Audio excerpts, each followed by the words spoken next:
Story की starting होती है और हमें फेडरिक एम्पायर का पैलेस ट्रेनिंग हॉल दिखाया जाता है, जहाँ पर काफी सारे नाइट्स ट्रेनिंग कर रहे होते हैं। इसमें हमें एक नाइट दिखाया जाता है जो काफी हाफते हुए कह रहा होता है, आज की ट्रेनिंग मेरी उम्मीद से कहीं ज्यादा मुश्किल है। क्या तुम ठीक हो रोकी? ये सुनकर उसकी बाजू वाला नाइट वो हाफते हुए कहता है, ओह हाँ मैं ठीक हूँ। फिर वो वही पहला नाइट उसे कह रहा होता है, कैप्टन हिकान थोड़े से सख्त हो सकते हैं लेकिन वो सबसे बेस्ट है, इसलिए हिम्मत मत हारना। ये सुनकर रुकी कहता है, हाँ सर। और फिर वो अपने मन में सोचते हुए कहता है, हालांकि ये थोड़ा नहीं बल्कि बहुत ज्यादा सख्त है, ये बहुत ज्यादा डेंजरस है, मुझे भागना ही होगा। सही। और वो तो उसे देखकर काफी ज्यादा ही कांप रहा था। फिर हिकान को देखता है जो उसकी ओर आगे बढ़ रहा होता है। उसे देखकर वो नाइट सोचता है, जरूर यही वो अफवाह वाला है, किसी देवी सत्ता का उपहार। एम्पायर के शासन वाला फेडरिक एम्पायर ने इतिहास के शुरुआती दौर में ही एक महान ड्रैगन के आशीर्वाद से धनी हुआ था। चारों महान डचेस और इंपीरियल फैमिली के हर पीढ़ी में ये परंपरा कायम रही। मैजिकल पावर्स के साथ जन्मा एक बच्चा और वो जो मैजिकल पावर के साथ पैदा हुए थे, उन्हें देवी सत्ता का उपहार कहा जाता था। उनकी इंटेलिजेंस और फिजिकल एबिलिटीज एक आम इंसान से कहीं ज्यादा होती है, लेकिन उनमें एक बहुत बड़ी कमजोरी भी होती है। मैजिक अवेकन के जरिए जैसे जैसे वो अपने पावर्स का ज्यादा इस्तेमाल करते हैं, उनकी आत्माएं और भी ज्यादा भ्रष्ट होती जाती है, तब तक कि उनमें एक सर्ज न हो जाए। एक बार जब ये सर्ज हो जाता है तो वो पूरी तरह से खत्म हो जाते हैं। कोई भी आम इंसान उन्हें रोक नहीं सकता। इंसान बस एक ही चीज कर सकते हैं, वो ये है किसी दूसरे अलौकिक का इंतजार करना जो उनकी मदद के लिए आए। जल्दी ही अंपायर का सबसे महान अलौकिक सत्ताधारी एम्परर अलेक्जेंड्रो उसे रोकने के लिए आएंगे। और फिर हिकान को देखता है जो अपने हाथों को उसकी ओर ले जा रहा होता है। ये देखकर तो वो नाइट काफी ज्यादा घबरा जाता है और डरते हुए सोचता है, नहीं, ऐसा कोई तरीका नहीं है जिससे वो इसका सामना कर सके, वो मुझे निगलने ही वाला है। और वो डरते हुए अपनी आंखों को बंद कर देता है। उतने में ही हमें एक लड़की दिखाई जाती है जो वहां आकर कहती है, ओ माय गुडनेस हिकान। ये सुनकर हिकान वहीं रुक जाता है और मुड़कर उसकी ओर देखता है। और फिर वही लड़की दौड़कर उसकी ओर आती है और उसके गालों पर अपना हाथ रखते हुए उसे कहती है, मुझे लगा मैंने तुमसे कहा था कि आराम कर लेना, मैंने तुमसे बार बार कहा था। और फिर हमें वो लड़की दिखाई जाती है। तो दोस्तों मैं बता दूं, ये हमारी फीमेल लीड है। उसे देखकर हिकान वो काफी ज्यादा ही हैरान था। और फिर वो शांत होते हुए उसके हाथों को पकड़ता है और उसे कहता है, आई एम सॉरी देधा। और उसे ऐसा देखकर वहां के नाइट वो तो काफी ज्यादा ही हैरान थे और रुके। वो तो एक चैन की सांस लेता है। उसके बाद हमें बताया जाता है, देल्हा देल्हा फेस्टेडोस, यह लोग मुझे इसी नाम से बुलाते हैं। मैं इस पावरफुल और अलौकिक हस्ती की छोटी बहन हूँ। और फिर देल्हा को देखता है जो उसे कहती है, तुम्हें भरपूर आराम करने की जरूरत है। ये सुनकर हिकान कहता है, मैं अब ठीक हूँ। और हमारी हीरोइन वो आगे बता रही होती है, लेकिन असल में मैं इस दुनिया की नहीं हूँ। जब मुझे होश आया तो मुझे एहसास हुआ कि मैं एक डेटिंग सिमुलेशन गेम में आ गई हूँ, जिसे मैं अपने प्रीवियस लाइफ में खेला करती थी। और तभी हमें एम्पर दिखाया जाता है जो काफी लेट आया था। वो उसे फूलों की बुके देते हुए कहता है, माफ करना मुझे देर हो गई, ये तोहफा मेरे स्नेह की निशानी है। और हमारी हीरोइन वो आगे बता रही होती है, इस दुनिया में मौजूद अलौकिक पावर से मुझे बेहिसाब प्यार और अफेक्शन मिल रहा है। और फिर उसको देखते हैं जो एम्पर से कहती है, मुझे इसकी कोई जरूरत नहीं है। ये सुनकर एम्पर निराश होते हुए अपने मन में सोचता है, लगता है मैं आज गलत समय पर आ गया। और फिर दिला को देखते हैं जो अपने मन में सोच रही होती है, वो भी अपना काम ठीक से नहीं कर रहा। और तभी एक पर्सन को देखते हैं जो उसके पास आकर उसे कहता है, माय लेडी आपको जल्दी ही फैसला लेना है। उसे देखकर तो वो काफी चौंक जाती है और उसे कहती है, किस बारे में? फिर हमें वो पर्सन दिखाया जाता है जो था फ्रेडिक एम्पायर के 4 प्रमुख राज्य में से एक हाउस आर्टिस्ट का हेड मेल्डन आर्टिस्ट। और वो उसे कहता है, तुम्हें डिसीजन लेना होगा। उतने में किसी को देखता है जो उसे धक्का मारकर उसके सामने आ जाता है और देना से कहता है, लेडी देला मेरे अलावा आप और किसके साथ बॉल में जाएगी? और फिर हमें वो पर्सन दिखाया जाता है जो था हाउस ब्लूपोर्ट परिवार का हेड और जाहिर है एक ट्रांसजेंडर भी, रोवेन ब्लूपोर्ट। उसे देखकर तो देला के रिएक्शन तो कुछ ऐसे थे और वो कहती है, मुझे पता है कि मैं आप दोनों के साथ तो नहीं जाऊंगी। ये सुनकर उन दोनों की रिएक्शन तो कुछ ऐसे थे। और मेल्डन वो उसे कहता है, कम ऑन, क्या आप फिर से सेडरिक के साथ जाएगी? और फिर हमें सेडरिक के बारे में बताया जाता है, सेडरिक इंपीरियल फैमिली का दूसरा प्रिंस और अगला ट्रांसजेंडर भी। और देला उन्हें जवाब देती है, नहीं। ये सुनकर रोवेन पूछता है, तो फिर कौन? ये सुनकर देला एक गहरी सांस लेती है और फिर उसे कहती है, मैंने इस बार दिशा के साथ जाने का वादा किया है। ये सुनकर तो वो दोनों शॉक हो जाते हैं और कहते हैं, क्या? उतने में किसी को देखते हैं जो उसके नाम को बुलाता है, देल्हा। ये सुनकर तो वो लोग पीछे की ओर मुड़ते हैं और तभी एक लड़की दौड़ के आती है और उसे गले लगा लेती है। और फिर वो उसे कहती है, देल्हा ने इस बार मेरे साथ जाने का वादा किया है। उसे किसी और की जरूरत नहीं पड़ेगी। और फिर हमारी हीरोइन उसके बारे में बताती है। ये ओरोबोरोस बुलबुलैया की मेन कैरेक्टर है। वो गेम जिसे मैं अपनी प्रीवियस लाइफ में खेला करती थी, अदीशा बेनिटेरी। इस गेम में वो एक शापित हीरोइन है जो उन ट्रांसडेट के इंटेंस लवर ऑब्सेशन बन जाती है। ओरिजिनल स्टोरी से बस एक ही बात अलग है कि मैंने उसकी जगह ले ली। आखिर ये सब हुआ कैसे? फिर हमें कुछ सालों पहले का सीन दिखाया जाता है जिसमें हमारी हीरोइन बताती है, मुझे पहली बार अपना प्रीवियस लाइफ याद आया। 2 हफ्ते पहले मेरे 13 साल के होने की ठीक बाद तभी एक लेडी की वॉइस आती है जो उसे कहती है, माय लेडी, क्या आप चाहेगी कि मैं आपके लिए थोड़ी टी लाऊं? और वो मेड अपने मन में सोचती है।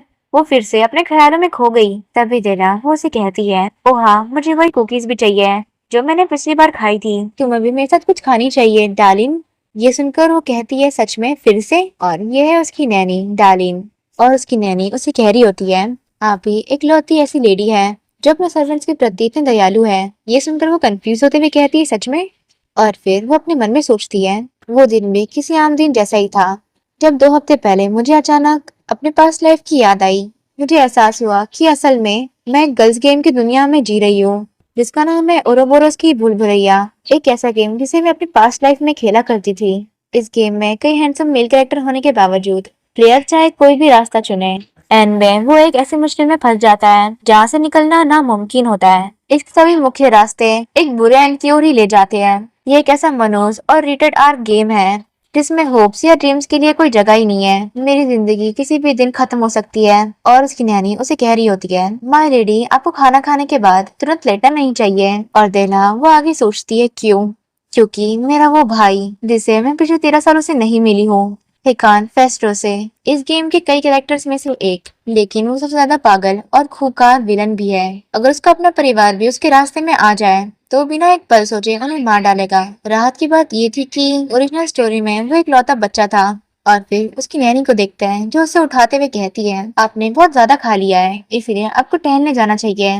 और देना वो रोते हुए सोच रही होती है, तो फिर क्यों? मैं यहाँ उसकी छोटी बहन बनकर क्यों हूँ जिसका तो ओरिजिनल स्टोरी में कोई वजूद ही नहीं था। ओरिजिनल स्टोरी में हिकान हाउस फेस्ट्रोसे का एक लौता संतान है, लेकिन किसी वजह से अब फेस्ट्रोसी परिवार में 2 बच्चे हैं। दूसरे शब्दों में कहे तो इस गेम ओरोबोरोस की भूल भुलैया में अचानक मुझे एक नए कैरेक्टर के तौर पर जोड़ दिया गया। और तभी वो हिकान को इमेजिन करती है जो उसे देखकर कहता है, तुम कौन हो? और देना वो आगे सोचते हुए कहती है, इतने सारे लोगों में मुझे ये एक विलेन की छोटी बहन क्यों बनना पड़ा? और फिर उसकी नैनी को देखता है जो उसे कह रही होती है, आज का मौसम वाकई बहुत अच्छा है। लेकिन देना वो आगे सोच रही होती है, इस गेम में हिकान के अंदर एक जबरदस्त पावर जाग उठी है और हाउस फेस्टोस को एम्परर के हाथों तबाह कर दिया जाता है। वो एंड कभी नहीं बदलता, चाहे कोई भी रास्ता चुना जाए। उसकी बहन होने के नाते मुझे पूरा यकीन है कि मुझे भी गिलोटिन पर चढ़ा दिया जाएगा। एक बात जिससे मुझे थोड़ी राहत है वो ये है कि हिकाना बे सिर्फ 16 साल का है। वो धीरे धीरे अपना मानसिक संतुलन खोने लगता है। उसके 18वें बर्थडे के बाद जब उसकी मैजिकल पावर्स अवेकन होती है तो मेरे पास अभी भी समय है मैजिक अवेकिंग। यही वजह है कि इसे ओरोबोरो की भूल भुलैया कहा जाता है, जो एक दुखद दर्दनाक कहानी में बदल जाता है। ट्रांसेंडेंस जिसे ज्यादा अपनी पावर्स को यूज करते हैं उतना ही वो अपना कंट्रोल खोते जाते हैं और आखिरकार वो सेल्फ का शिकार हो जाते हैं। इसके अलावा उनके भ्रष्ट हो चुके मन को वापस नॉर्मल करने का कोई तरीका भी नहीं है। जैसे जैसे मेल प्रोटैगनिस्ट तबाही के और करीब पहुंचते जाते हैं, वो फीमेल प्रोटैगनिस्ट को पाने के लिए वो आपस में ही वार छेड़ देते हैं। और मेरा भाई हिकान फेस्ट्रोसे उन सब में सबसे ज्यादा पागल है। कितना अच्छा होता अगर मेरा पुनर्जन्म किसी और भी अच्छी दुनिया में हुआ होता। लेकिन इस गेम में जो एकमात्र चीज अलग है वो मैं हूँ, यानी देहला का होना। फिर उसको देखता है जब अपनी नैनी से कह रही होती है, चलो इन फूलों को मेरे कमरे में सजाते हैं। ये सुनकर उसकी नैनी कहती है, आपने तो बहुत सारे फूल तोड़ लिए। और देहला वो हमें आगे बता रही होती है, मैं अभी तक उसे मिली तो नहीं हूँ, इसलिए पक्के तौर पर कुछ कह नहीं सकते। लेकिन क्या ऐसा कोई चांस नहीं है कि हिकान अपनी प्यारी बहन को देखकर एक बेहतर जिंदगी जीने का फैसला कर ले? इस प्यारे से चेहरे को देखो। और देहला वो अपने आप को आईने में देखकर प्यार से मुस्कुराते हुए कहती है, भाई। और फिर अपने मन में सोचती है, ऐसा हो ही नहीं सकता कि वो ऐसा करे। और वो वही निराश होकर बैठ जाती है और फिर वही लेटते हुए कहती है, मुझे नहीं पता। मैंने सुना है कि हिकाना हमारे कजन के परिवार के साथ रह रहा है। ना जाने वो भी क्या कर रहा होगा। शायद हम हमेशा अजनबियों की तरह ही जीते रहेंगे। मुझे भी यही लगा था कि ऐसा ही होगा। तो फिर ये कैसी सिचुएशन है? और उसके सामने ही हिकान खड़ा हुआ था और तभी हमें 5 मिनट पहले का सीन दिखाया जाता है जहाँ पर देला कुछ लिखते हुए सोच रही होती है। स्नैक्स के साथ ये सब बहुत आसान हो जाता है और तभी उसे बाहर से किसी की बात करने की आवाज आती है, जिसे सुनकर वो सोचती है वो तो डार्लिन की आवाज है, क्या यहाँ कोई है। और फिर वो दरवाजे की ओर बढ़ने लग जाती है अपने हाथ में ब्रेड लिए। और तभी दरवाजा खुल जाता है और बाहर से उसकी नैनी की आवाज आती है जिसमें वो कह रही होती है, माय लॉर्ड आप ऐसे ही अंदर नहीं घुस सकते। और हिकान वो दरिया के सामने था। उसे देखकर वो डरते हुए सोचती है ये हिकान फेस्ट्रोजे है, तो फाइनली ये होने ही वाला है। और उसे देखकर देहला वो तो काफी ज्यादा ही डर जाती है और सोचती है इसकी मौजूदगी इतनी जबरदस्त क्यों है, मुझे लगता है कि मेरा दम घुट जाएगा। क्या ये सच में 16 साल का है? ये इतना लंबा कैसे है? उसे अभी तक अपनी जागृति का अनुभव नहीं हुआ है, तो फिर वो इतना डरावना क्यों है। और तभी उसकी नैनी को देखते हैं जो कहती है हर लीडरशिप अभी आपसे मिलने के लिए तैयार नहीं है। और हिकान वो उसे कहता है देल्हा फादर की मौत हो गई है। ये सुनकर देहरा वो थोड़ी शॉक्ड होती है और हिकान वो उसे कहता है देहरा फादर की डेथ हो गई है। ये सुनकर वो चौंकते हुए सोचती है मुझे नहीं पता क्यों, शायद इसीलिए क्योंकि मुझे अपनी पास्ट लाइफ की यादें आ गई है, लेकिन मुझे कुछ भी महसूस नहीं हो रहा। क्या मुझे कम से कम उदास होने का दिखावा करना चाहिए? मेरी मॉम मेरे पैदा होते ही कुछ समय बाद गुजर गई और मेरे फादर हमेशा इतने बिजी रहते थे कि हवेली आ ही नहीं पाते थे। कैसा हो सकता है कि हिकान ने अपना मानसिक संतुलन इसलिए खो दिया हो क्योंकि उसे अपने परिवार का प्यार ही नहीं मिला। वो खूबसूरत पागल गेम खेलते समय ये ख्याल मेरे दिमाग में कई बार आया।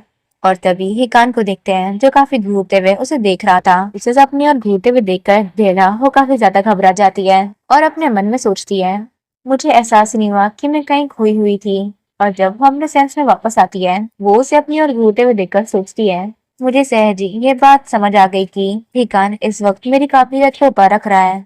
वो इस बच्चे का इस्तेमाल कैसे और कब कर सकता है जिसके पास फेस्ट्रोस नाम है। कितना क्रूर और बेरहम इंसान है वो। तभी हिकान को देखते हैं जो उसे कहता है तुम रो नहीं रही हो।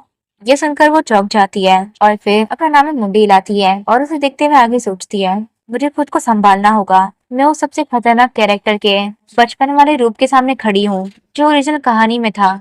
इससे मिलने से पहले मैं हमेशा सोचती थी कि हिकान को मौत की सजा का सामना करना पड़ेगा, चाहे कुछ भी हो, कर्मों के हिसाब से उसका एंड कैसा भी क्यों ना हो। लेकिन मुझे इस साथ क्यों मारा जाना है? मैं इसी बात को घर छोड़ने का बहाना बनाना चाहती हूँ, लेकिन मुझे यकीन है कि ये इतना आसान नहीं होगा। मैं तो बस एक छोटी सी बच्ची हूँ और अब जब हमारे फादर गुजर चुके हैं तो मैं बस एक ही काम कर सकती हूँ कि कान से मेरे कांटेक्ट जितना हो सके उतना कम रहे। इसलिए मैंने तुरंत अपनी पोजीशन चुन ली और वो पोजीशन थी एक ऐसी भोली भाली ना समझ छोटी बहन की जिसे किसी भी बात की कोई खबर ना हो। इस तरह मैं हिकान को ये सोचने पर मजबूर कर दूंगी। और तभी हिकान वो कहता है रहने दो।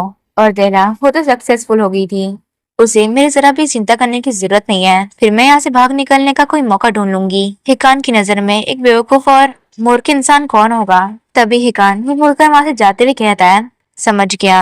और तभी देला वो कहती है यहाँ और उसे वही ब्रेड देती है जो वो खा रही थी। ये देखकर हिकान वो काफी ज्यादा कंफ्यूज था और फिर वो उसे घूरते हुए देखकर कहता है ये क्या कर रही है? और देला वो अपनी फ्रॉक पकड़ते हुए कह रही होती है मुझे उम्मीद है कि इससे आपको बेहतर फील होगा। ये सुनकर हिकान वो तो खामोशी से उसे देख रहा होता है और देला वो उसे आगे कहती है क्या तुम ठीक हो?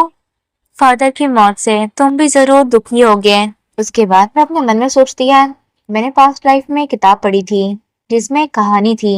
एक जासूस दुश्मन के खेमे में घुस गया था और तभी उसकी मुलाकात एक दुश्मन से हुई जिसे वो मारने ही वाला था, लेकिन उस दुश्मन ने उसे अपने खाने में से ब्रेड का एक टुकड़ा दे दिया और जासूस उसे मारे बिना ही लौट गया। ये एक ऐसी कहानी थी जो इंसान होने का असली मतलब दिखाती है और इंसानी नेचर यही एक चीज है जो हिकान में नहीं है। हिकान को यही एक चीज बेवकूफी भरी लगती है और हिकान वो एक गहरी सांस लेता है। इसे देखकर वो सोचती है ये कैसा रहा। तभी हिकान वो से वो ब्रेड छीन लेता है और ये देखकर डेला वो तो काफी ज्यादा ही हैरान थी। फिर वो आगे सोचती है क्या वो इसे जमीन पर फेंक कर अपने पैरों से कुचल देगा? और वो अपनी आंखें बंद कर लेती है और आगे सोचती है इसका मतलब हुआ कि मेरा प्लान काम कर गया। और हिकान वो उससे वो ब्रेड छीन लेता है और ऐसा लग रहा था जैसे वो उस पे ही फेंकने वाला है। जिस वजह से डेला डर कर अपनी आंखें बंद कर लेती है और हिकान वो तो काफी गुस्से भरी नजरों से उसे ही देख रहा होता है और वो वहीं रुक जाता है। फिर अपने हाथों को नीचे करते हुए उससे कहता है अंतिम संस्कार कल है। ये सुनकर वो कंफ्यूज होते हुए अपनी आंखें खोलती है और हिकान वो तो वहां से जाने लगता है और देला वो घबराते हुए सोचती होती है क्या मेरा प्लान काम किया या नहीं। और वो काफी ज्यादा ही कांप रही होती है। तभी उसकी नैनी को देखते हैं जो आते हुए कहती है, मिस, ओ माय, तुम सचमुच बहुत बड़े शौक में होगी। और हमारी हीरोइन वो कांपते हुए सोचती है, मैं अभी भी कांप रही हूँ, मुझे सच में जितनी जल्दी हो सके यहाँ से निकलना होगा। लेकिन अगर मुझे एक नई पहचान के साथ जीना है तो इसके लिए मुझे बहुत सारी मेहनत और ढेर सारे पैसों की जरूरत पड़ेगी। पैसा, मुझे पैसों की जरूरत है, लेकिन अगर एक नई पहचान के साथ जीना है, लेकिन मैं कपड़े और जेवर बेच कर भी एक सीमा तक ही पैसे कमा सकती हूँ। अब मेरे पास बस एक ही रास्ता बचा है, यानी उन मेल प्रोटेक्टनेस के सीक्रेट्स का इस्तेमाल करना और इस दुनिया में जो कुछ भी होने वाला है उन सबका इस्तेमाल पैसे कमाने के लिए करना। खैर, मुझे हिकान के सामने खुद को सीधा साधा ही दिखाना होगा और जब तक मेरे पास काफी पैसे जमा नहीं हो जाते तब तक इसी हवेली में रहना होगा। और वो खिड़की से हिकान को देख रही होती है। उसके बाद हमारा सीन चेंज होता है। अंतिम संस्कार का सीन देखते हैं जहाँ पर उनके फादर को दफनाया जा रहा था और हमारी देलहा वो भी उसमें मिट्टी डालती है। तभी डारन को देखते हैं जो रोते हुए कहती है, हमारी पूर लेडी देलहा। ये सुनकर देलहा उसके पास आती है और उसके हाथों को पकड़ते हुए उसे कहती है, मैं ठीक हूँ डार्लिन। ये सुनकर वो कहती है, माई लेडी। और हमारी देलहा वो अपने मन में कहती है, इस पूरे मैटर में मेरी नैनी एकमात्र ऐसी इंसान है जिस पर मैं भरोसा कर सकती हूँ। अगर उन्हें पता चल गया कि मैं घर से भागने की कोशिश कर रही हूँ, मुझे पूरा यकीन है कि वो सदमे से गिर पड़ेगी। चलो, इस बारे में सोचना भी नहीं चाहिए। तभी उसे कुछ लोगों की आवाज आती है जो आपस में बड़बड़ाते हुए कहते हैं, परिवार का वारिस अभी सिर्फ 16 साल का है, तो फिर यूरियो को ड्यूक बनाना चाहिए। ये सुनकर एक लेडी कहती है, नहीं, ये तो बहुत इंपॉर्टेंट पोजीशन है। उनकी सारी बातें सुन के तरह सोचती है, यूरियो लेट ड्यूक का कजन है और वो वेतरन के बिजनेस में एक सक्सेसफुल बिजनेसमैन के तौर पर उभरा है। वो लोग तो अभी से ही बचे कुछ चीजों को आपस में बांटने की कोशिश कर रहे हैं, जबकि किसी ने उन्हें ये चीजें पेश भी नहीं की है। लेकिन वो सही कह रहे हैं, ड्यूक के असामान्य मौत की वजह से ड्यूक की पोजीशन खाली हो गई है। नॉर्मली वो पोजीशन हिकान को मिलती, लेकिन क्योंकि वो अभी भी बहुत छोटा है, इसलिए आम नियम यह है कि उसकी जगह कोई और ले। हालांकि किसी को अपने ही रिश्तों में से चुनने का रिवाज है, लेकिन वो लोग तो ये पोजीशन का इस्तेमाल करके अपने ही जेबें भरने की सोच में डूबे रहते हैं। ऐसा हो ही नहीं सकता कि हिकान, जो मुझसे कहीं ज्यादा समझदार है, उसको ये बात पता ना हो। मुझे पूरा यकीन है कि वो अभी से ही ड्यूक की सीट पर खुद कब्जा करने की कोशिश में लगा हुआ है। और तभी कुछ लोगों को देखते हैं जो कब्र को पूरी तरह से मिट्टी से ढक देते हैं और हमारी देना वो हिकान की ओर देखते हुए सोचती है, क्या वो सैड है या फिर वो नाटक कर रहा है। मुझे समझ नहीं आ रहा कि वो क्या सोच रहा है। ठीक है, यही सबसे सही समय है कि मैं जाकर उसका हाथ थाम लूं। एक भोली भाली छोटी बहन तो यही करती। और फिर वो उसके हाथों को पकड़ लेती है और सोचती है, उसके हाथ तो ठंडे हैं। ये देखकर वो उसे कहती है, हिकान, क्या तुम ठीक हो? ये सुनकर वो कहता है, बिना पूछे मेरे हाथ मत पकड़ो देलहा। और उसकी बात सुनकर वो अपने मन में सोचती है, मुझे पता था कि वो यही कहेगा, लेकिन वो मेरा हाथ हटा नहीं रहा, या फिर वो इतना नाराज है कि वो ये भी नहीं कर पा रहा। तभी उनके पीछे से कोई कहता है, लॉर्ड हिकान, लेडी देलहा। ये सुनकर वो दोनों ही उसकी ओर देखते हैं और वो पर्सन वो कहता है, हमें आपसे एक जरूरी बात पर चर्चा करनी है। और तभी हिकान वो दिला से अपने हाथों को छुड़वा लेता है और आगे की ओर आ जाता है। फिर वो उन पर्सन से कहता है, आप किस बारे में बात करना चाहते हैं? ये सुनकर वो लोग घबराते हुए कहते, ओ वेल, हमें लगता है कि जब तक योर लॉर्डशिप 18 साल के नहीं हो जाते तब तक आपको एक डेप्यूटी ड्यूक की जरूरत होगी। काफी सोचने समझने के बाद हमने ये फैसला किया है कि उतने में ही हिकान वो कहता है, आप हमारे परिवार के मामलों में चर्चा क्यों कर रहे हैं? क्या आप हाउस फेस्टोरस के मेंबर हैं? ये सुनकर तो वो लोग काफी घबरा जाते हैं। तभी देहला वो उसे देखकर सोचती है, वो सही कह रहा है। इसके अलावा हिकान एक ट्रांसीडेंट है। हो सकता है इकलौता वारिस 16 साल का हो, लेकिन अगर वो एक ट्रांसीडेंट है तो ये पूरी तरह से एक अलग ही बात है। वो आम इंसानों से कहीं ज्यादा बेहतर है, इसलिए किसी डेप्यूटी की जरूरत नहीं है। बेशक कुछ परिवार को भी दूर के रिश्तेदारों को डेप्यूटी बना देते हैं सिर्फ गुडविल दिखाने के लिए, लेकिन मुझे पक्का यकीन है कि हिकान के मन में ऐसा कुछ भी करने के कोई थॉट्स नहीं आए हैं। तभी उन लोगों को देखते हैं जो कहते हैं, लेकिन माय लॉर्ड, आपको लेडी का ख्याल रखना है। हो सकता है वो कोई चीज की जरूरत ना हो, लेकिन लेडी दिलहा को सुरक्षा की जरूरत जरूर होगी, एक गार्डियन की प्रोटेक्शन। ये सुनकर तो वो काफी शॉक्ड हो जाती है और अपने मन में सोचती है, हाँ, ये लोग किस बारे में बात कर रहे हैं? और तभी हिकान वो उसकी ओर देखता है।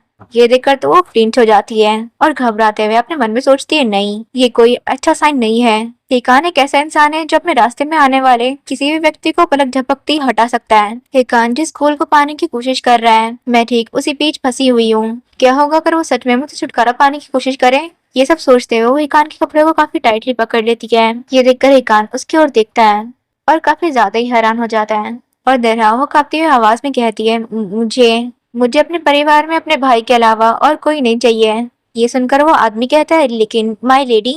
और देना वो कहती है, मेरा भाई मेरा गार्डियन है। फिर अपने मन में सोचते हुए कहती है, ये तो पूरी जिंदगी याद रखने वाला परफॉर्मेंस है। और वो आगे उन लोगों से कहती है, मैंने आप लोगों को पहले कभी नहीं देखा और मुझे आपका नाम भी नहीं पता, फिर भी आप लोग इतने बोल्ड कैसे हो सकते हो। और उसकी आंखों से तो आंसू निकल रहे थे और हिकान वो तो उसे देख रहा था। फिर देला वो आई कहती है, और हाँ, हम अभी अपने फादर के अंतिम संस्कार के बीच में हैं। क्या आपको नहीं पता कि ये सही समय या जगह नहीं है।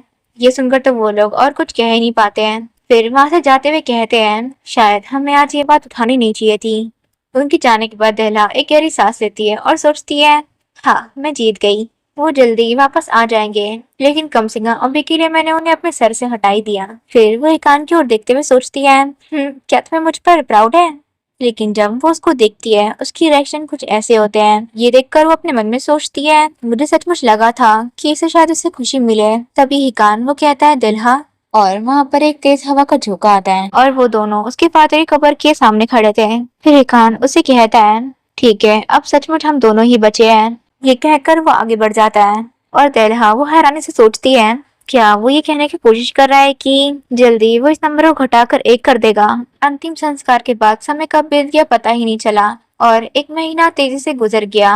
उस दौरान हमारे दूर के रिश्तेदार डेपोटिव शिप के सिलसिले में अक्सर हमसे मिलने आते रहे और मैं समझ गई थी कि वो फेस्टोरी डची का एक हिस्सा हथियाने का दृढ़ संकल्प था। हर बार जब वो आते थे, जिस तरह से वो मेरे बारे में पूछते थे, उससे ये क्लियर था कि उन्हें एहसास हो गया था कि हिकान से बात करने का कोई फायदा ही नहीं है। लेकिन मैं भी उनकी तरह ही बेचैन थी, क्योंकि अगर मैंने हिकान को रोकने के लिए कुछ भी किया, इससे मेरे फ्यूचर पर काला साया छा जाएगा। इसलिए मैंने तोते की तरह उन्हीं शब्दों को दोहराया, मैं ऐसा कोई भी चीज नहीं चाहती जिसे मेरा भाई मंजूरी ना दे। एज अ रिजल्ट हर सोसाइटी के लोगों के बीच एक रूमर फैलने लगी कि फेस्टोरस हाउस की लिटिल लेडी अपने भाई के बिना एक पल भी नहीं रह सकती। फिर दिला को देखते हैं जो टी पी रही होती है और अपने मन में सोचती है, ये बात थोड़ी बेतुकी है, लेकिन मुझे लगता है कि ये मेरे लिए अच्छा ही है, क्योंकि इसे कान को अपने बचाव काम करने में मदद मिलेगी। आखिरकार मेरे पक्के इनकार की वजह से हमारे रिश्तेदारों ने मैंने आना बंद कर दिया है, इसलिए अब मुझे ऐसा लगता है कि मुझे इस प्रॉब्लम के बारे में ज्यादा चिंता करने की जरूरत नहीं है। इसके बदौलत मुझे आखिरकार अपने लिए कुछ टाइम बिताने का मौका मिल रहा है। और तभी हम देखते हैं एक लेडी कहती है, माय गुडनेस दिल्हा। ये सुनकर मैं हैरान हूँ कि मेरे जाने के बाद इतनी सारी घटनाएं घट गई है। फिर हमें उस लेडी के बारे में बताया जाता है, हाउस लोपोर्ट की हेड, फ्रेडरिक एम्पायर ट्रांसलेट की 4 महान डची में से एक। और हमें एक फ्लैशबैक दिखाया जाता है जहाँ पर हमारी दिल्हा एक छोटी सी बच्ची थी जो अपने पालने में रो रही होती है। उसे रोता हुआ देखकर वहाँ की मेड्स कहती है, ओ वो फिर से रो रही है, अब हम क्या करें, हिज प्लेस कहाँ है। फिर एक दूसरी मेट कहती है, अपनी वाइफ को खोने के दुख में वो अपनी छोटी बेटी को नजरअंदाज कर रहे हैं। और तभी वहाँ पर वही लेडी आती है और दिल्हा की गालों पर अपना हाथ रखते हुए कहती है, तुम जरूर दिल्हा होगी, कितना प्यारा नाम है। और उसे अपने गोद में ले लेती है। फिर कहती है, मेरा नाम। तभी हमारा सीन प्रेजेंट में आता है जिसमें वही लेडी कह रही होती है, क्या तुम्हें दुख नहीं है कि तुम्हारे फादर गुजर गए। ये सुनकर दिल्हा कहती है, टू बी हॉनेस्ट मुझे अजीब सा लग रहा है, मुझे कुछ भी महसूस नहीं हो रहा। ये सुनकर वो लेडी हंसते हुए कहती है, ये बात समझ में आती है, कोई बात नहीं, क्या तुम और कुकीज लेना चाहोगी। ये सुनकर हमारी दिला कहती, नाइस। और फिर अपने मन में सोचती है, मुझे यकीन ही नहीं हो रहा कि वो 40 साल की उम्र के शुरुआती दौर में है। कैसा, इसलिए क्योंकि वो एक ट्रांसिडेंट है, हाउस लोपोर्ट की हेड, 4 ग्रेट डचीज में से एक की प्रमुख। उनकी एबिलिटी है एक बड़ी रुकावट खड़ी करने की पावर, जो किसी भी चीज को बाहर फेंक सकती है। लेकिन उनकी पावर्स सामने आने से पहले उन्होंने एक फायर की घटना में अपने हस्बैंड को खो दिया था और उनकी बॉडी पर जलने के निशान पड़ गए थे। मुझे यकीन है कि वो हमेशा वो मास्क और ग्लव्स इसलिए पहनकर रहती है ताकि वो अपने स्कार्स को छुपा सके। फिजिकल कांटेक्ट बनाना उनके लिए बहुत मुश्किल है, इसलिए वो हर सोसाइटी से जुड़ी किसी भी काम में हिस्सा लेने से बचती है। और यहाँ तक कि मैंने भी अभी तक उनके हाथों को नहीं छुआ है। फिर उसी लेडी को देखते हैं जो आगे उसे कहती है, जब तुम छोटी थी तो मैं हमेशा सोचती थी कि तुम कब तक इतनी छोटी रहोगी। मुझे देखकर बहुत खुशी हुई कि तुम बहुत कम बड़ी हो दिल्हा। ये सुनकर दिला कहती है, आप मुझे छेड़ना बंद करिए। और अपने मन में आगे सोचती है, फिर भी वो सच में बहुत अच्छी इंसान है, मैं हर रोज दूध पीती हूँ। ये सुनकर वो लेडी हंसते हुए कहती है, तुम बहुत क्यूट हो। और दिला वो आगे सोचती है, मैंने उन्हें कभी गुस्सा होते नहीं देखा। और वो अकेली ऐसे इंसान है जिन्होंने, जब मैं बच्ची थी और अकेली रहा करती थी, तब से अब तक उन्होंने मेरा ख्याल रखा है। जिसका एक बेटा भी है, रोवेन ब्लोबोट। इसलिए मेरी देखभाल करना उनके लिए आसान नहीं रहा होगा। रोवेन अभी ब्लोबोट डची में रह रहा है और अगले 4 सालों तक उसे कैपिटल आने का कोई इरादा नहीं है। तभी डचेस उसे कहती है, तो अब जब तुम 13 साल में पहली बार अपने भाई से मिली हो तो तुम्हें कैसा लग रहा है? ये सुनकर वो कहती है, वो अविश्वसनीय रूप से डरावने है। ये सुनकर तो डचेस हंसने लग जाती है और उसे कहती है, ज्यादातर लोगों को ट्रांसजेंडर डरावने ही लगते हैं। पास्ट में भी ऐसी कई घटनाएं घट चुकी है।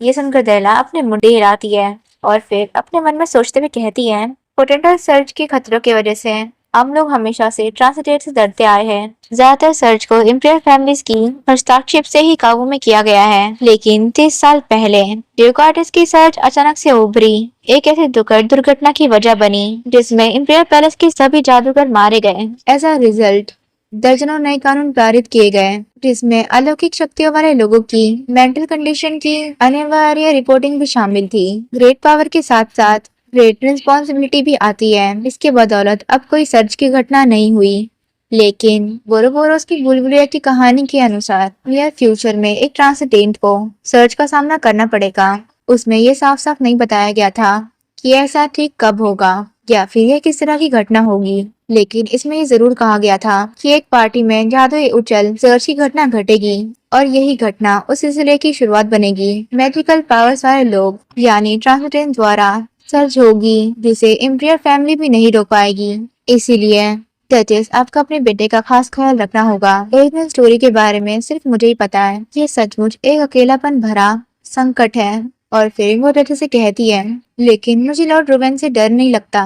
मुझे डर है कि मेरा भाई मुझे कहीं बेच ना दे। ये सुनकर डचेस कहती है, और देला वो काफी ज्यादा घबराते हुए कहती है, क्या होगा अगर वो मेरी शादी किसी टोंड वाले बुढ़े आदमी से तय कर दे, या फिर वो मेरे लिए हाउस फेस्टिवल्स में शादी करने के लिए किसी को ला सकता है ताकि मेरे इस्तेमाल से असाधारण बच्चे पैदा कर सके। इसलिए मैंने एक प्लान बनाया है।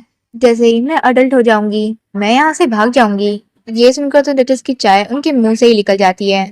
फिर वो उसे कहती है, तुम्हारी उम्र में तुम ऐसी बात भी कैसे सोच सकती हो? क्या तुमने ये बात अटेंडेंस से सुनी है? ये सुनकर तेरा दूसरी ओर देखते हुए कहती है, नहीं ऐसी बात नहीं है। और अपने मन में कहती है, क्या मैंने कुछ ज्यादा ही कर दिया? लेकिन एक मेरे लिए ठीक वैसा ही इंसान है। और डचेस वो तो उसे कह रही होती है, फिर भी क्या ये कुछ ज्यादा ही जल्दी नहीं है अपने भाई के डर से भाग जाने के बारे में सोचने के लिए? तुम दोनों को साथ रहते हुए अभी सिर्फ 1 महीना ही हुआ है। फिर वो अपने मन में सोचती है, वो सही कह रही है, यही एक नॉर्मल रिस्पॉन्स होता। फिर वो दिला से कहती है, आई एम सॉरी। खुद एक ट्रांसजेंडर होने के नाते मेरे लिए स्वाभाविक है कि मैं चीजों के बारे में नौटिकान की नजरिए से सोचूं, लेकिन एक ट्रांसजेंडर की जिंदगी काफी अकेली और एकाकी हो सकती है। मुझे उम्मीद है कि किसी दिन तुम और तुम्हारा भाई एक दूसरे के करीब आ पाएंगे। अगर तुम्हें मेरी मदद की जरूरत हो तो प्लीज मुझे बताना। ये सुनकर दैला सोचती है, एक छोटी सी एडवाइस, लेकिन क्या हिकान और मैं सचमुच करीब आ पाएंगे?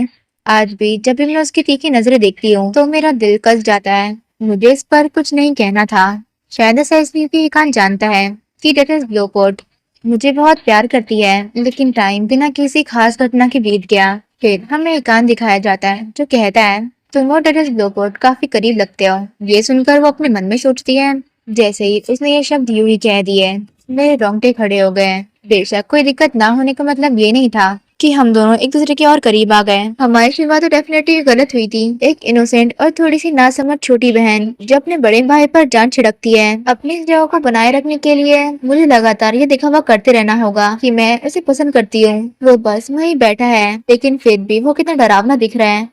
लेकिन मुझे इसे करने का कोई और तरीका समझ नहीं आ रहा। और तभी वो काफी प्यार से स्माइल करते हुए उसे कहती है, हिकान। और फिर रोते हुए अपने मन में सोचती है, अंदर ही अंदर मैं रो रही हूँ। और उस बार जब मैं बाहर से उस पर प्यार बरसा रही थी, यहाँ तक कि जब मैंने अपने प्राइवेट ट्यूटर मेरे माशो से ओरिगामी बनाना सीखा तो अपना पहला मेगाविश ओरिगामी कछुआ भी मैंने हिकान को ही अर्पित किया। और वो उस पेपर से बने कछुए को उसे देते हुए कहती है, हिकान इसे देखो। और आगे अपने मन में सोचती है, प्लीज मेरी इस कोशिश पर ध्यान दो। और हिकान वो उस कछुए को देखकर कहता है, ये क्या है? ये सुनकर देहला प्यार से स्माइल करते हुए उसे कहती है, इससे तुम्हारी विश पूरी हो जाएगी, तो तुम्हें कोई विश सोचनी चाहिए। और तभी हिकान उसे कमरे से बाहर निकालते हुए कहता है, मेरी कोई विश नहीं है, बाहर निकलो। और देहला वो सोचती है, ऑफ कोर्स मैं रिजेक्ट हो गई। और वो बाहर अपने उसी कछुए को देख रही होती है। फिर उसी के पास बैठते हुए कहती है, प्लीज हिकान को साइड वॉक पर चलते हुए इस तरह मौके पर गिरा दो कि सब लोग उसे देख सके। अफसोस उसे कुछ नहीं हुआ। मैंने तो ड्रॉ करना भी सीख लिया। ठीक है, मुझे हिकान की ड्राइंग बनाना चाहिए। और हिकान वो उस ड्राइंग को देखकर कहता है, ये क्या चीज है? क्या तुम डेविल की ड्राइंग बनाने की कोशिश कर रही थी? ये सुनकर वो अपने मन में सोचती है, ये तुम हो। और हिकान से कहती है, नेवर माइंड। उसके बाद देरा को देखते हैं जो काफी प्यार से मुस्कुराते हुए हिकान से कहती है, हिकान क्या आज तुम्हारे साथ कुछ हुआ? क्या तुम्हारा दिन अच्छा गुजरा? ये सुनकर वो कहता है, चुप हो जाओ। उसे देखकर वो अपने मन में सोचती है, वो तो हेलो भी नहीं कह सकता। मैं बहुत अकेली हूँ। पूरे एक हफ्ते से अकेले ही खाना खा रही हूँ। फिर भी जब मैं सोचती हूँ कि गेम में वो कितना बुरा था, तो उसके मुकाबले ये कुछ भी नहीं है। कम से कम वो मुझे मारने या कहीं बेचने की कोशिश तो नहीं कर रहा है। और फिर हमारी दिला को देखते हैं जो फूलों का क्राउन बना रही थी और अपने मन में सोच रही होती है, वाह ये तो बहुत अच्छा बना है, मुझे ये एकांत गिफ्ट में देना चाहिए। ये मेरे भागने के प्लान का भी एक हिस्सा है। और फिर हमें उस जगह का गार्डनर दिखाया जाता है जो उसे कह रहा होता है, माय लेडी क्या आपने ये लॉर्ड हिकान के लिए बनाया है? ये सुनकर वो कहती है, हाँ मैंने ही बनाया है। फिर वो आदमी कहता है, आप लॉर्डशिप से सच में बहुत प्यार करती है। ये सुनकर वो उसे कहती है, ऑफ कोर्स। आपको क्या लगता है, क्या उन्हें ये पसंद आएगा? फिर वो आदमी कहता है, ये आपकी तरफ से एक गिफ्ट है, तो जाहिर है कि उन्हें ये पसंद आएगा। ये सुनकर देला अपने मन में सोचती है, अगर उसे पसंद नहीं आया तो उसे बाकी सारी चीजें बिल्कुल पसंद नहीं आई थी। और तभी वो कुछ सोच रही रहती है, ओ इससे मुझे एक बात याद आई, बेकी ये एक तुम्हारे लिए भी है। और उस फ्रॉम को देखकर वो कहता है, आपने एक मेरे लिए भी बनाया? ये सुनकर वो कहती है, हाँ क्योंकि तुमने फूल चुनने में मेरी मदद की थी। इधर आओ ताकि मैं इसे तुम्हें पहना सकूं। और फिर उसे पहनाने के बाद बहुत प्यार से मुस्कुराते हुए कहती है, तुम बहुत प्रिटी लग रहे हो बेकी। ये सुनकर तो वो ब्लश कर रहा था। इसके बाद देना वो सोचती है, इसी बीच मुझे डचेस के लिए भी एक बना लेना चाहिए, मुझे इसमें महारत हासिल होनी चाहिए। फिर वो सारे मेड्स के लिए भी ये बनाती है। अब बस ये कान का ही बचा है। ओ। और तभी उसे कुछ याद आता है जिस वजह से वो काफी ज्यादा घबरा जाती है। जरा सोचो तो मैं एक जरूरी बात भूल ही गई थी। हिकान का सबसे बड़ा सीक्रेट, उसे पराग से एलर्जी है। ये एक बुरा आइडिया है। और उस फूलों के क्राउन को वही रखते हुए आगे सोचती है, कोई बात नहीं इसे भूल जाओ, अगली बार मैं उसके लिए कुछ और बना दूंगी। और फिर वहां से आगे बढ़ जाती है। और उससे खिड़की से हिकान देख रहा था। तभी उसके पीछे से उसका बटलर कहता है, माय लॉर्ड ऐसी प्यारी बहन पाकर आप जरूर बहुत खुश हो गए।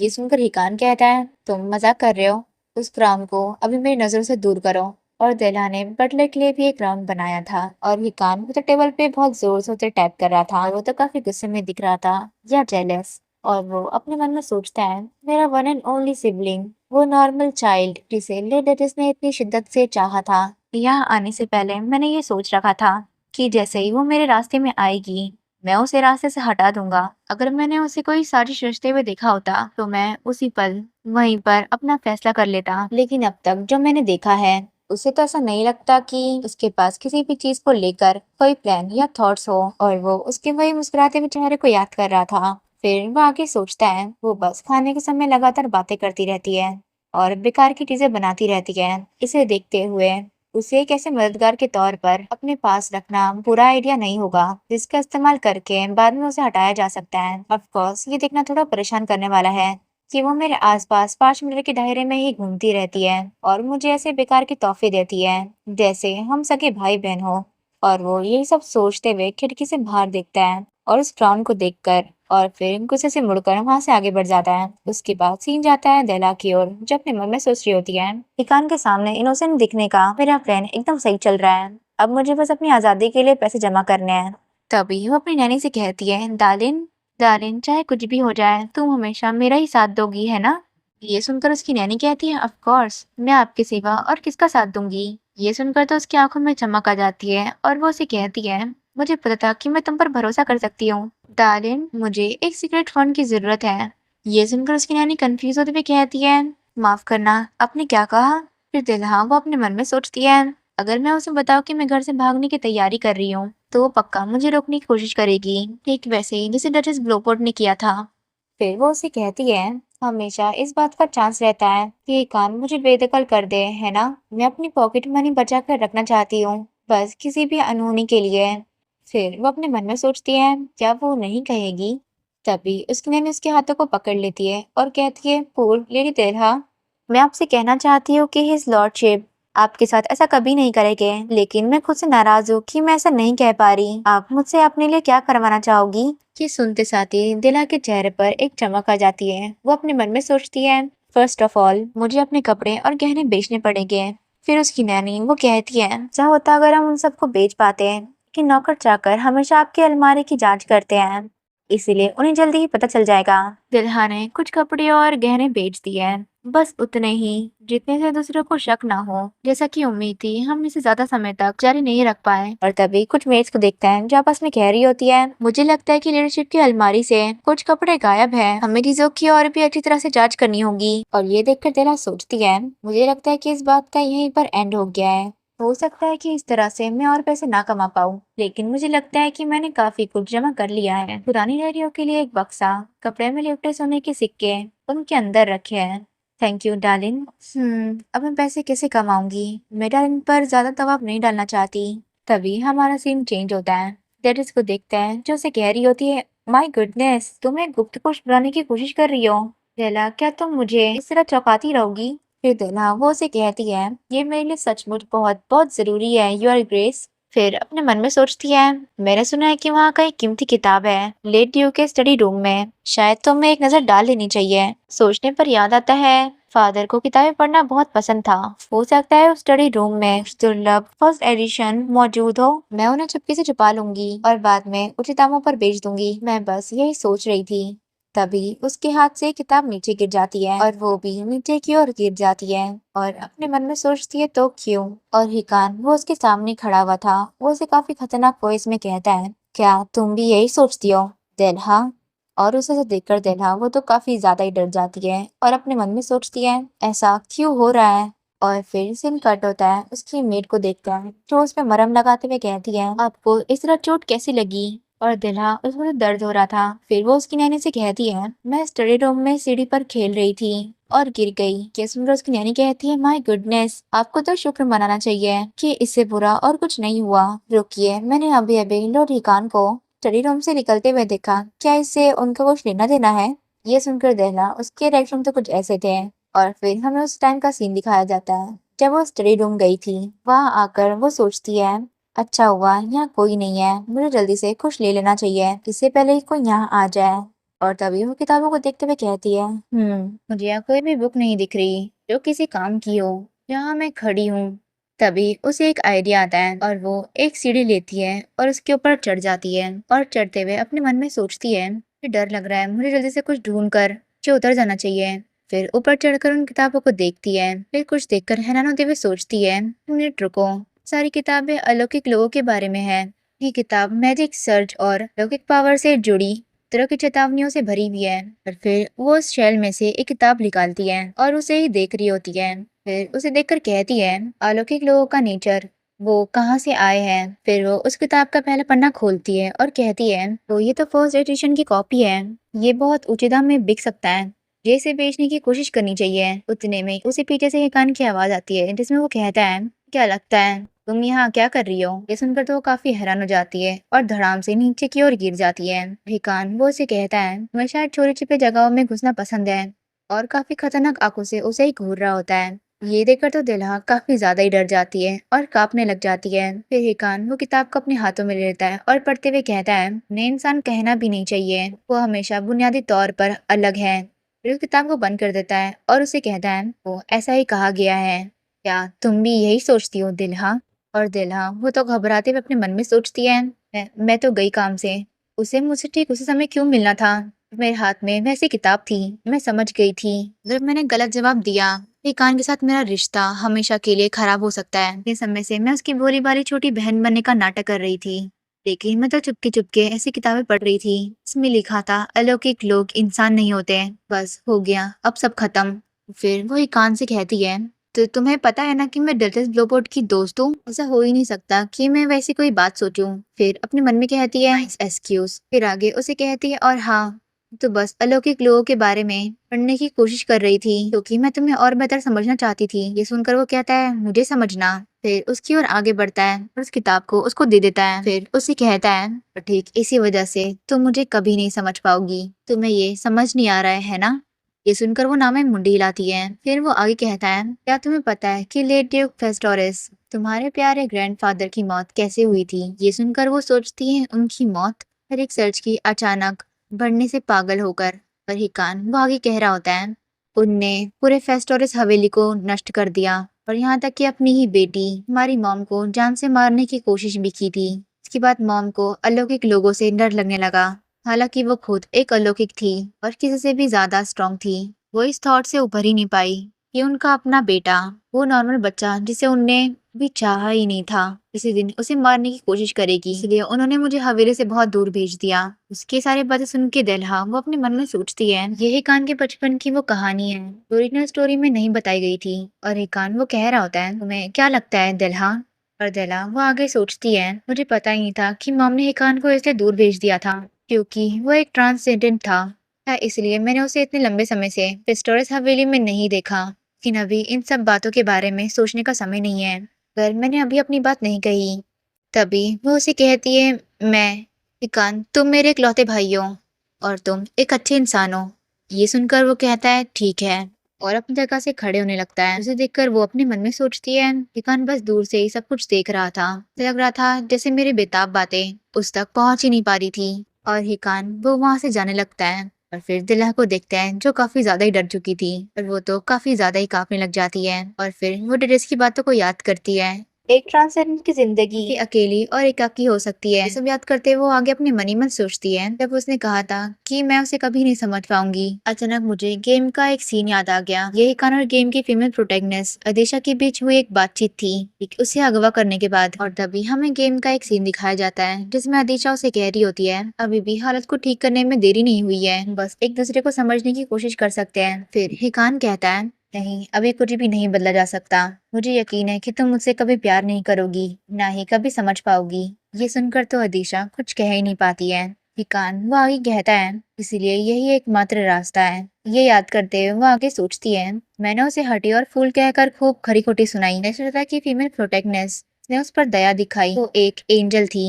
लेकिन उस समय हिकान के चेहरे पर किस तरह के लुक थे। और फिर हमारा सीन प्रेजेंट में आता है जिसमें उसकी नैनी उसे कह रही होती है कि आपको चोट लगी देखकर वो बस चले गए। इस लॉर्डशिप कितने क्रूल हो सकते हैं। ये सुनकर वो सोचती है जैसा कि डार्लिन कहती है उसका एक ऐसा भी साइड है। फिर वो उसकी नैनी से कहती है वो इतना बुरा भी इंसान नहीं है। ये सुनकर उसकी नैनी कहती है लेकिन इतने में ही दिलहा मुस्कुराते हुए कहती है अगर मैं कोशिश करती रहूं मुझे यकीन है कि एक दिन हिकान मुझे पसंद करने लगेगा।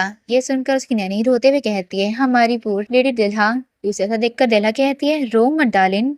तभी उसे कुछ महसूस होता है और वो सोचती है क्या किसी ने अभी अभी हमारी बातचीत सुनी। मुझे खुशी है कि मैंने हिकान के बारे में कुछ भी बुरा नहीं कहा। मैंने स्टडी रूम से वो किताब लेकर अपनी डायरी वाली पेटी में छुपा दी। मुझे एक बड़ी पेटी लेनी पड़ी क्योंकि वो किताब बहुत बड़ी थी।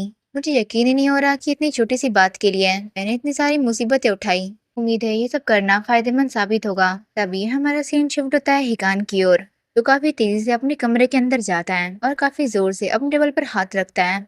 फिर अपने सर को पकड़ते हुए सोचता है मैं क्या सोच रहा था।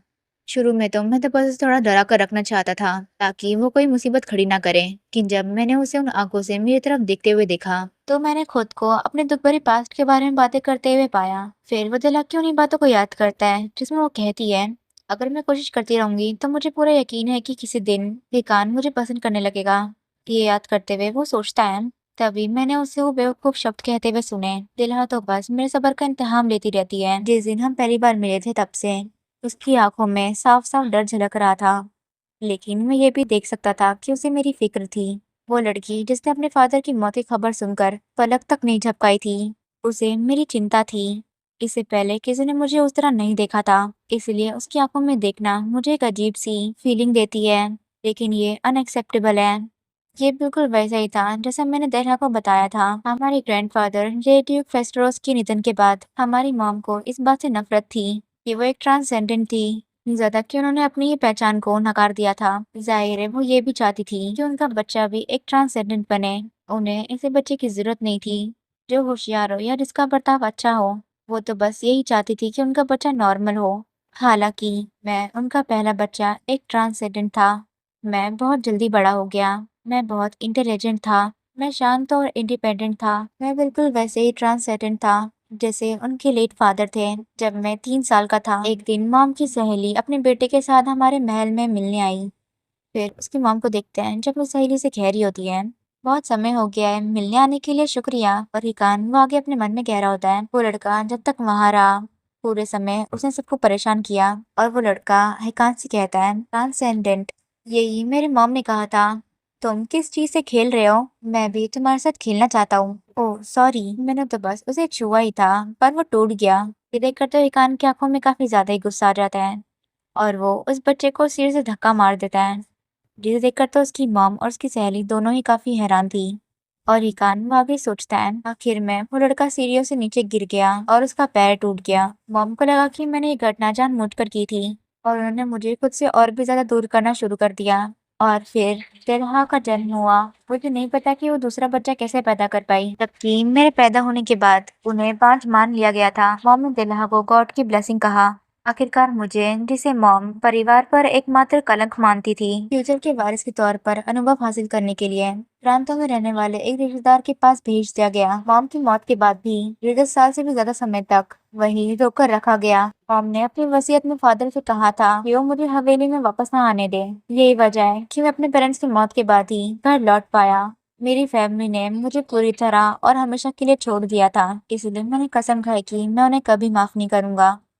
हाँ, ऐसा कभी नहीं होगा। ऐसा कोई तरीका नहीं है कि मैं कभी उससे प्यार कर पाऊंगा। मैंने उन्हीं शब्दों को दोहराया जैसे मैं खुद का ही ब्रेन वॉश करने की कोशिश कर रहा था।